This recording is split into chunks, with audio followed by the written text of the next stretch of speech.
मैं पूछना चाहता हूं अखिलेश यादव से कि 2014 का लोकसभा का चुनाव आप हार गए, क्या आप मोदी से सौदा करके हारे थे? 2017 का विधानसभा का चुनाव आप हार गए, क्या आपने योगी आदित्यनाथ से कोई डील कर ली थी? फिर 2019 का लोकसभा का चुनाव आया, फिर अखिलेश यादव हार गए। बताओ क्या आपने कोई ऐसी डील कर ली थी कि आपके खिलाफ कोई इंक्वायरी ना हो? अरे 2022 का फिर से विधानसभा का चुनाव आया और यहां पर इस हमारे अंसारी भाइयों की बस्ती में खड़े होकर मैं जिम्मेदारी के साथ कह रहा हूं, आप तमाम ने मिलकर अपना एक एक वोट समाजवादी पार्टी को दिया, मगर बताइए क्या समाजवादी और अखिलेश ने बीजेपी को इख्तियार से रोक सकी? आपने नहीं दिया समाजवादी पार्टी को वोट बीजेपी को रोकने के लिए, आप तमाम ने दिया, मगर इसके बावजूद भी समाजवादी पार्टी बीजेपी को इख्तियार में आने से रोक नहीं पाई। अब जब पार्लियामेंट के चुनाव के लिए पीडीएम बनाया गया तो इनके पेट में दर्द शुरू हो गया।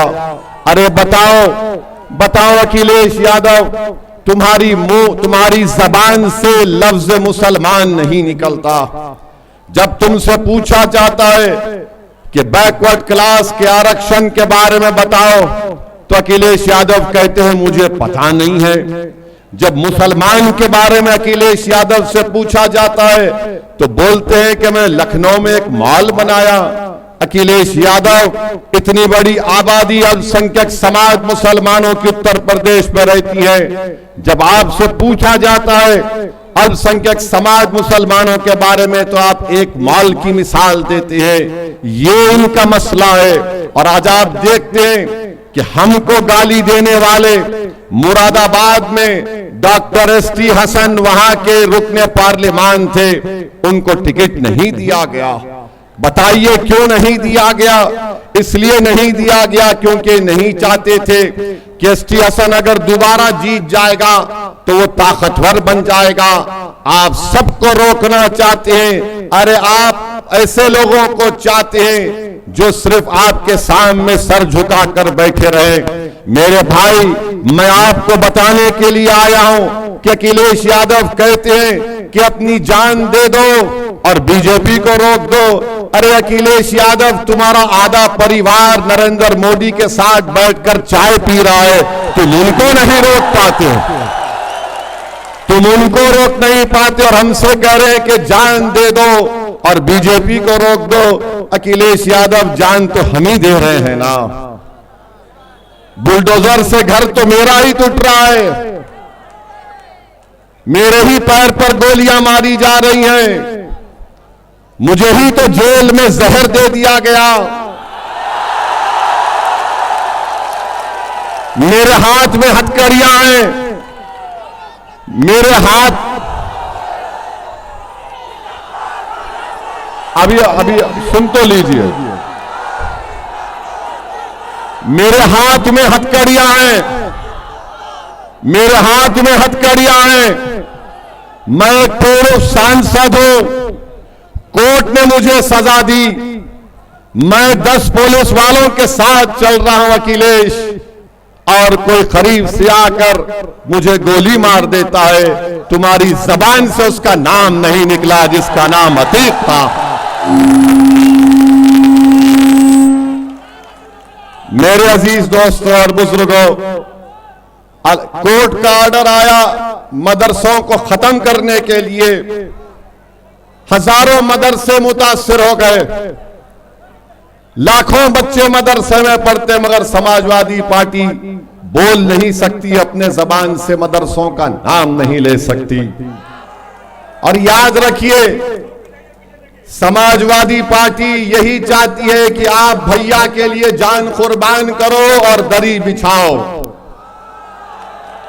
महम पीडीएम आपसे कहने आई है कि आप मुत्तहदा तौर पर पीडीएम का साथ दीजिए, तो एक वक्त आएगा इंशाअल्लाह ताला अखिलेश यादव दरी भी बिछाएगा, आपके लिए जान भी कुर्बान करेगा।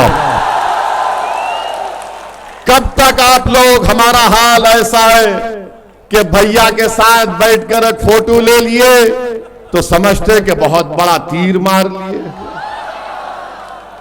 छोड़ो इन चीजों को।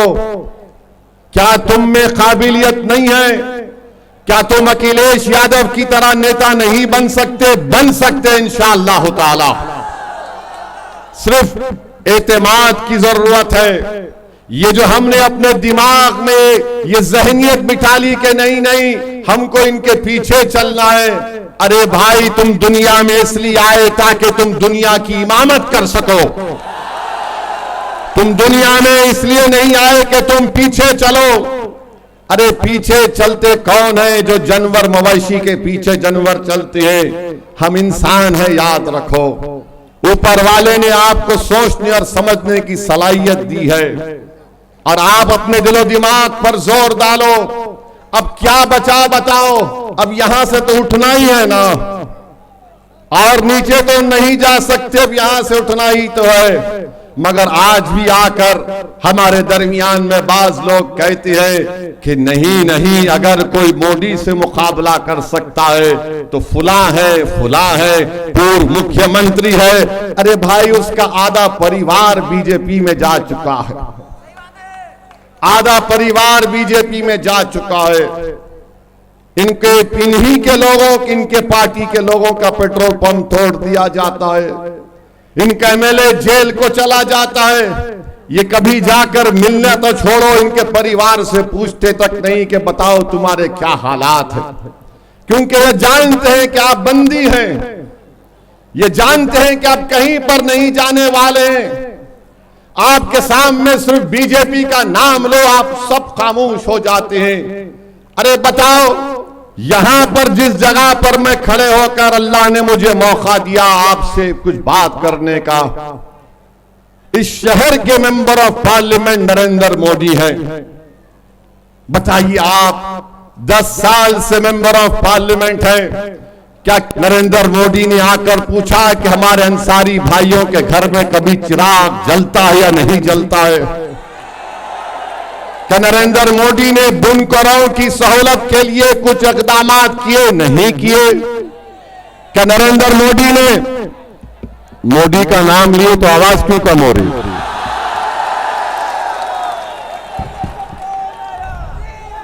मेरे अजीज दोस्तों और बुजुर्गों, प्रधानमंत्री हैं। बुनकरों का बिजली की कीमत कम नहीं होती। अगर किसी बुजुर्ग का इंतकाल हो जाता है तो मीटर ट्रांसफर नहीं होता। बताओ, कौन सी जिंदगी में हमारे जिंदगी के कौन से शोबे में, समाजवादी पार्टी हो या कांग्रेस हो या बीजेपी हो, हमसे इंसाफ क्या? मुझे बताओ। मेरी इस बात का सोचो, मेरी इस बात को अभी जवाब मत दो। तुम जब अपने घर को जाओगे, अपने बुजुर्गों के सामने बैठकर पूछो कि एक दीवाना शेरवानी पहनकर आया था, जिसके सर पर टोपी थी, वो ये सवाल हमसे करके चला गया कि हमारे जिंदगी के कौन से शोबे में हमको इज्जत मिली, हमसे इंसाफ मिला, हमारे बच्चों को स्कूल की तालीम मिली। अरे बताओ हमारे अंसारी भाइयों, आपकी कौन सी औलाद मुल्क के बड़े बड़े तालीमी इदारों में तालीम हासिल कर रही है? मुझे बताया गया कि 50% आप लोग यहां से निकलकर हिंदुस्तान के कोने कोने में, मुंबई शहर, बड़े बड़े शहरों में जा चुके हैं। ये इसलिए हो रहा है क्योंकि आप इन लोगों को छोड़ना नहीं चाह रहे हैं, जो आपको दिखाकर, आपका वोट लेकर सत्ता में तो आ जाते हैं, मुख्यमंत्री तो बन जाते हैं, विधायक बन जाते, सांसद बन जाते, पार्षद बन जाते, मेयर बन जाते, मगर आपकी जिंदगियों में कोई तब्दीली नहीं आती। मेरे अजीज दोस्तों और बुजुर्गों, जिंदगी में तब्दीली कब आएगी? जब आप सिर्फ वोट डालने वाले नहीं, वोट लेने वाले बनेंगे।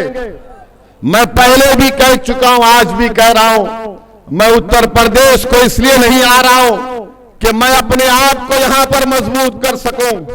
मैं उत्तर प्रदेश या बिहार या भारत के कोने कोने में इसलिए नहीं जाता हूं ताकि कोई मेरी मकबूलियत में इजाफा हो सके। मैं भारत के कोने कोने में इसलिए नहीं जाता हूं कि मेरी अना को तस्कीन पहुंचे। अरे मैं इसलिए जाता हूं कि अल्लाह ने मुझे एक मुकाम दिया है। मेरी जिंदगी का चिराग कब खत्म हो जाए मुझे पता नहीं है, मगर मैं अपनी खबर में जाने से पहले ये कोशिश कर रहा हूं कि तुम नेता बनो, तुम लीडर बनो, तुम कायद बनो, तुम मेंबर ऑफ पार्लियामेंट बनो, तुम ताकतवर बनो, ताकि तुम्हारे इन बच्चों का मुस्तकबिल अच्छा हो सके।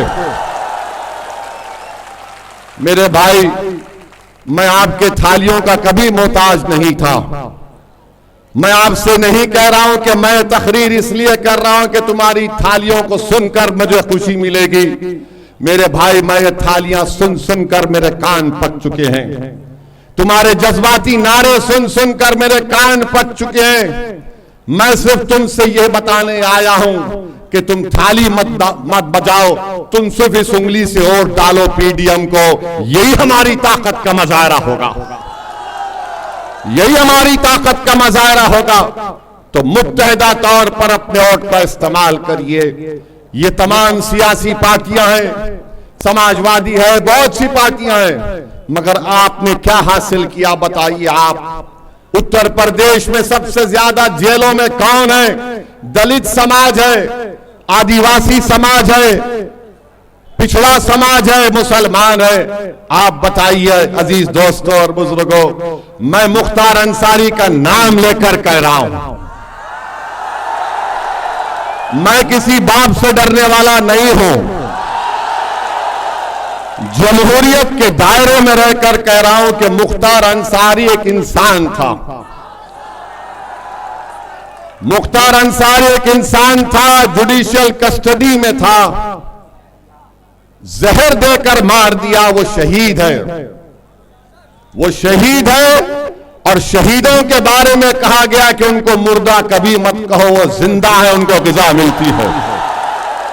मगर उनको बचाने की जिम्मेदारी बीजेपी की सरकार की थी, उनको बचाने की जिम्मेदारी बीजेपी की सरकार की थी और उसमें नाकाम साबित हुए। जिम्मेदारी उनकी है। याद रखो, इख्तिदार किसी के पास नहीं रहता मेरे भाई। अगर इख्तिदार किसी के पास रहता है तो फिर भारत में इतने बड़े बड़े राजाओं बादशाहों के महल आज वीरान क्यों पड़े हैं? वो पूरे महल वीरान पड़े हैं, खंडर में तब्दील हो गए। कोई उनकी तरफ नजर उठाकर नहीं देखता। कुदरत ये बता रही है कि देखो, ये किसी वक्त में ये खंडर बड़ी आलीशान इमारत थी, मगर इख्तिदार किसी के पास रहने वाला नहीं है। इख्तिदार सबके पास से जाएगा और जो जुल्म करेगा कुदरत उससे बहुत जल्दी इख्तिदार छीन लेती है, उसको रुसवा करती है इंशाअल्लाह ताला। और जो मजलूमों को का साथ नहीं देता, जो लोगों की जानें लेता है, अरे एक दिन आएगा सब चले जाएंगे इस दुनिया से।